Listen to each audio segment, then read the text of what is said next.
If you believe true dedication never really leaves a man, that even when the uniform comes off, the mission never ends, then like and subscribe while we share this story, because some legacies don't just fade, they echo forever.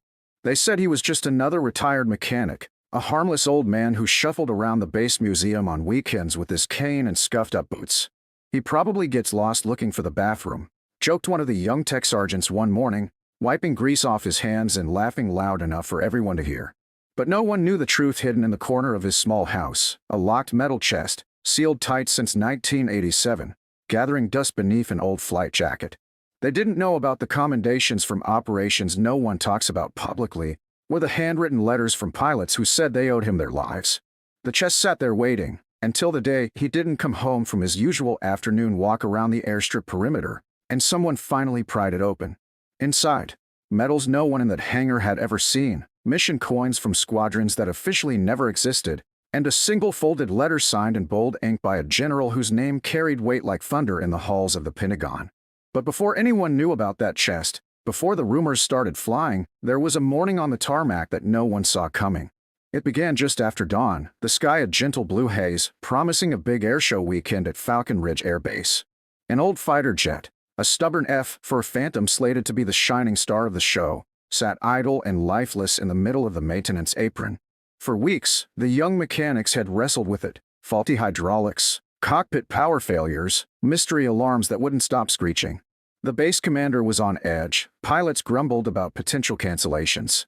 The maintenance crew, mostly under 30, all bright-eyed and loud with fresh academy jargon, joked among themselves, calling the Phantom the fossil, saying it belonged in a museum next to dusty bomber jackets, not out there stealing runway thunder. They laughed at the idea of anything older than their phone software still ticking to the skies. But standing quietly by the hangar wall that morning, holding a steaming thermos with one hand and resting the other lightly on a cane wrapped in faded blue grit tape, was a man they barely noticed, retired Master Sergeant Dale Henderson. His hair, what little was left, was silver and thin, and his face was lined from decades of sun on the flight line. He didn't wear a uniform, didn't announce himself, didn't carry any rank, just a faded ball cap with a wing patch stitched on crooked and an old base lanyard around his neck. The young mechanics teased him from afar. One called out, "Hey old-timer, want to show us how to fix it with chewing gum and duct tape?" Another snickered, "Careful, he might teach us Morse code next." Dale didn't respond, just lifted his thermos slightly in a silent salute and kept watching. Every movement on the tarmac seemed to imprint itself into his gaze. A faltering ground power cart, an improperly stowed wool chock, a tech skipping a critical cross-check. He saw it all, but they saw nothing.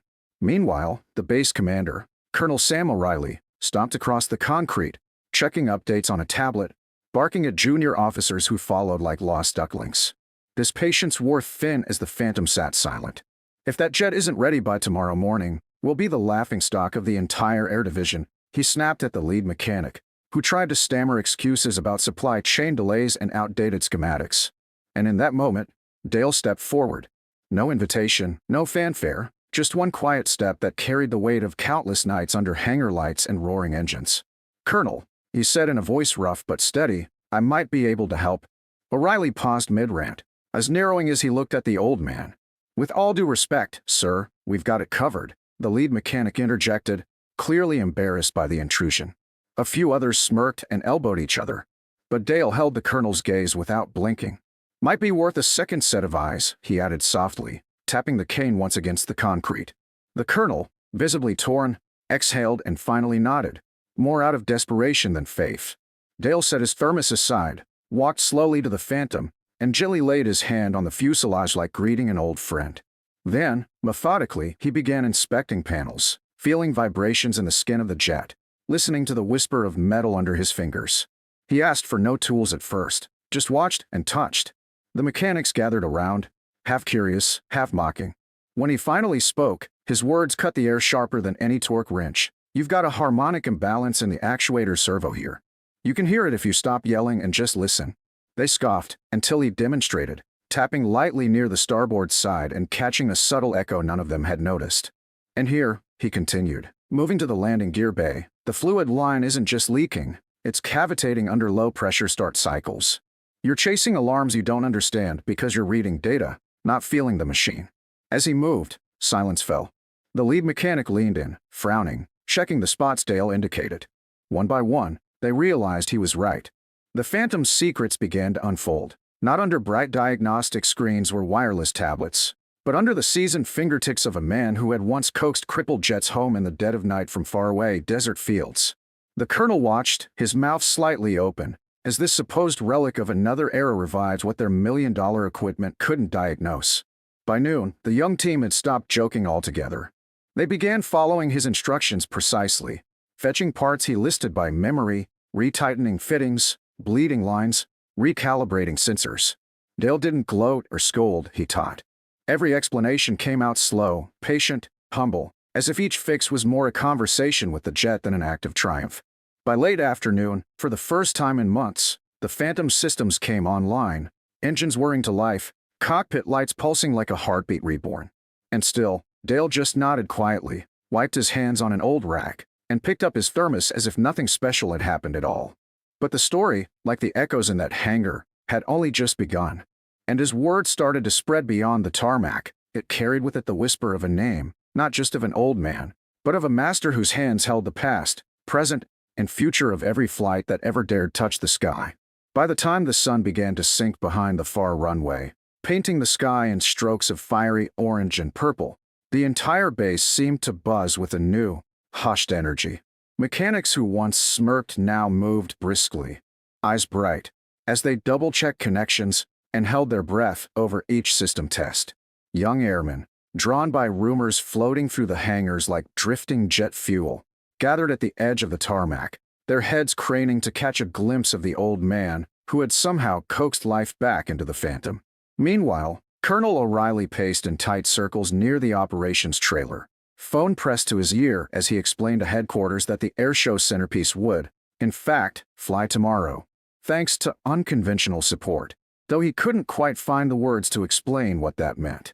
Dale Henderson stood by the nose of the jet, his cane resting lightly on the ground beside him, his hand tracing the curve of the intake as if checking a friend's pulse.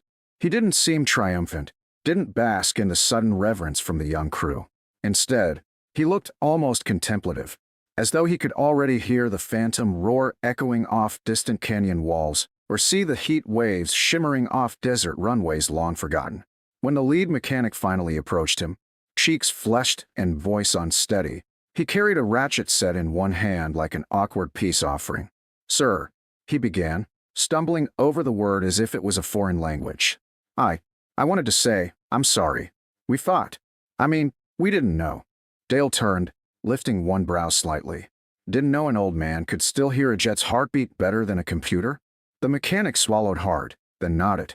Dale gave a slow, almost imperceptible smile, not smug but warm, the kind of smile that said he had heard every joke, every doubt, every arrogant dismissal in his lifetime, and chose grace over bitterness every single time.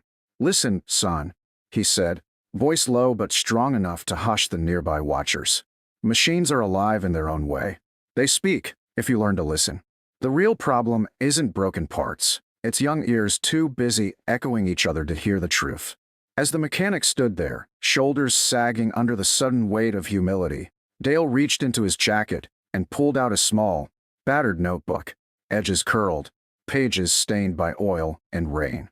He flipped it open, revealing hand-drawn schematics, annotated diagrams, notes written in a steady, firm hand that seemed to belong to another era. Some pages were marked with bright red circles, quick reminders in shorthand. "Check under vibration load. Counterweight bolt may loosen after sandstorm deployment. Feel throttle arc. Don't trust gauge alone." The lead mechanic's eyes widened, as if he was staring at a sacred text. This is incredible," he whispered, fingers hovering just above the yellowed paper. Dale chuckled softly, handing the notebook to him as though passing down a family heirloom. "A machine never lies," he murmured. "It only waits for someone patient enough to hear its confession." Around them, the other crew members pressed closer, their earlier bravado long gone, replaced by a hush usually reserved for hangar ceremonies and flag-folding details. They asked questions now, not to challenge, but to learn. Dale answered each one with patient precision, using his cane to gesture at parts of the airframe, tracing invisible lines through the air like a conductor guiding an orchestra. He explained not just how, but why. Why you torque bolts in a certain pattern. Why you listen for harmonics during idle run-ups. Why every maintenance sheet in the world still couldn't replace the instinct born of thousands of dawns spent on cold flight lines. The sun dipped lower, casting long shadows across the tarmac. A hush fell as a senior pilot, call sign Viper, emerged from the operations trailer, helmet under one arm, eyes locked on the Phantom. A seasoned combat aviator with deep grooves carved by years of afterburner heat and impossible landings, he approached Dale and snapped into a rigid salute. "Master Sergeant Henderson," he said, his voice catching slightly. "I flew under you in '91, Desert Storm. You probably don't remember me. You patched up my bird when we limped home on fumes. I never got to thank you." Dale's eyes softened. "Viper, you made it home. That was thanks enough." The two men shook hands, a simple, powerful gesture that radiated across the silent circle of onlookers like a shockwave. Viper turned to the Phantom, placed his hand reverently on the fuselage. "Mind if I take her up for a shakedown run?" Dale tilted his head slightly, eyes twinkling. "That's what she's built for, son. Let her stretch her wings." Within minutes, ground crew scrambled, final checks complete, chocks pulled. The engine growl started low, a predator's rumble awakening after too long a sleep. Slowly, the Phantom taxied toward the far edge of the runway, Viper's helmet gleaming inside the canopy. Dale standing alone near the hangar, one hand raised to shield his eyes from the jet blast. As the jet turned into position, afterburners lit up the darkening tarmac in a burst of blue fire, and with a deafening roar, she leapt forward, slicing through the twilight like a knife through silk. The entire base seemed to exhale in unison. Dale watched until the silhouette faded against the first stars of the evening sky, then lowered his hand, resting it gently on his cane. Around him, the young crew stood frozen, some with jaws slack, some with tears threatening to spill, all understanding, finally, that they had witnessed something bigger than any manual or maintenance protocol could ever teach. Dale turned back toward them, his eyes reflecting runway lights like distant galaxies. "Tomorrow," he said softly, voice carrying despite the gentle breeze. "We fly not because it's easy, but because it reminds us what it means to rise again after being grounded." He picked up his thermos, gave a last slow nod to the wide-eyed mechanics, and began to walk away into the hangar shadows, each tap of his cane echoing like a quiet drumbeat, a living rhythm of all the birds he'd once set free. And in that moment, no one saw an old man anymore. They saw a keeper of flight, a guardian of steel and spirit, and a teacher whose lessons would ripple through every takeoff long after the echoes had faded into the night. The next morning arrived cloaked in soft gold and lavender, the horizon shimmering with the promise of flight and fresh beginnings. The base bustled with an energy that felt different now, lighter, more reverent, as though the ghosts of every bird that had ever taken off from that runway had gathered to watch. Crews moved with new precision, their steps deliberate and heads held higher than the day before. They checked tie-downs twice, wiped canopies 3 times, and even the youngest airman paused to run his hand along the Phantom's cool metal skin as though greeting an old warrior. Word of what had happened the previous night had spread faster than a sonic boom. By dawn, rumors had solidified into legend. Even civilian visitors and media crews sensed something had shifted. Cameras zoomed in on the Phantom as she gleamed in the rising light, now fully alive and ready for the show she had almost missed. Meanwhile, Dale Henderson stood alone near the maintenance bay, leaning slightly on his cane, a fresh thermos steaming gently in his weathered hand. His eyes stayed fixed on the flight line, distant and yet deeply present, as if he were seeing not just this day but every flight, every rescue, every dawn he had ever met with wrench in hand and heart in throat. Young mechanics approached him hesitantly at first, then in steady waves, each carrying a different part of yesterday's lesson. One asked for clarification on torque patterns, another wanted to understand hydraulic resonance. One simply handed him a Sharpie and shyly requested an autograph on a worn-out checklist sheet, as if it were a championship jersey. Dale obliged each question and request with the same quiet patience he had offered the Phantom, answering not as a lecturer but as a mentor, drawing diagrams in the air, tapping at pages of his old notebook, passing down wisdom like a father handing over a family heirloom. Soon after, Colonel O'Reilly arrived flanked by base brass and a local news anchor, his posture crisp but eyes softening when they landed on Dale. The colonel removed his cap, took a deliberate step forward, and saluted, sharp, unwavering, a salute that belonged not to rank or regulation, but to pure, unfiltered respect. "Master Sergeant Henderson," he called out, voice resonating across the tarmac and silencing idle chatter instantly, "this base, and every soul standing here today, owes you more than we can say." Dell shifted slightly, his cane tapping once, his lips forming a small, almost reluctant smile. Before he could speak, the colonel stepped forward again, holding a framed certificate and a brand-new flight jacket bearing Dale's old squadron patch. "You kept us flying then," O'Reilly continued, his voice tight with emotion, "and you've reminded us now what flight really means, not just steel and fuel, but spirit and patience, the courage to listen when everyone else shouts." As the jacket passed into Dale's hands, a quiet ripple of applause spread, not the forced cheer of a staged event, but a deep, heartfelt rhythm that seemed to vibrate through every rivet and hanger beam. Dale glanced down at the jacket, fingers tracing the familiar patch, eyes briefly shimmering beneath the morning light. "I never fixed jets for applause," he finally said, his voice low but carrying to the furthest edge of the runway. "I did it because I believed every bird deserved another chance to touch the sky. You listen to her long enough, really listen, and she'll tell you how to bring her home." Then he paused, gaze sweeping across the young mechanics and pilots who now leaned forward, faces open and earnest. "Don't forget this," he added, lifting the jacket slightly. "Respect isn't given by stripes or signatures on a maintenance lock. It's earned in the silence of the hangar at 3 a.m., in the calloused hands that refuse to walk away, in the hearts that refuse to let a bird die on the ground." The applause returned, deeper this time, some clapping with eyes glistening, others pressing lips together to keep emotion at bay. Even the news anchor lowered her microphone respectfully, sensing that no scripted soundbite could capture the gravity of the moment. Just then, the Phantom roared to life again in the background, her engine spooling up with the steady confidence of an old warrior reborn. A test pilot, helmet already on and visor down, gave a thumbs up from the cockpit before taxiing toward the main runway. Dale watched, his eyes following each careful movement, his breath holding as if sharing the pre-takeoff nerves with the jet itself. When the afterburners ignited and the Phantom leaped forward, slicing up into the morning sky with a thunderous, jubilant scream, Dale finally exhaled, shoulders relaxing, eyes following her all the way to the shimmering blue beyond.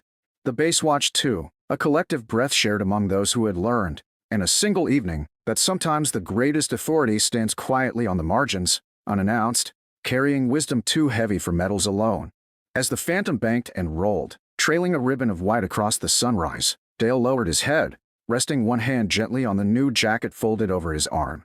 A young airman stepped up, trembling slightly. "Sir," he whispered, voice cracking, "will you come teach us again tomorrow?" Dale turned, studying the young man, and for a long moment said nothing. Then he placed a hand on the airman's shoulder, firm but kind. "Tomorrow isn't promised," he replied softly, eyes gleaming. "But today? Today is yours to make count."